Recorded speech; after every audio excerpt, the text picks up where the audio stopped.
Civic ভলেন্টিয়ারকে দোষী সাব্যস্ত করেছে, কি বলবেন? এটা তো আমরা জানতাম, এটা আমরা বলেছিলাম যে সঞ্জয় রায় দোষী এবং সেই সময় তার বিরুদ্ধেই অভিযোগ ছিল, একমাত্র তাকেই রাজ্য পুলিশ গ্রেপ্তার করেছিল। পরবর্তীকালে সিবিআইকে দায়িত্ব দেওয়া হলো।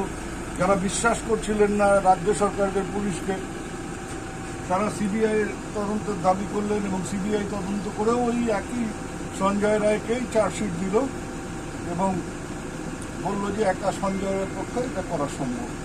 যারা যে একটা এক্সপার্ট টিম করেছিল, সেই এক্সপার্ট টিমের ওপিনিয়ন ছিল সঞ্জয় রায় একা এটা করতে পারে। তো স্বাভাবিক ব্যাপার, এটা দোষী সাব্যস্ত হবেই, জানা কথা ছিল, দোষী সাব্যস্ত হয়েছে। তবে এবার সাজাটা কি হয় তার জন্য আমরা তাকিয়ে আছি। আমরা চাই চরমতম সাজা হোক, একটা দৃষ্টান্ত স্থাপন হোক।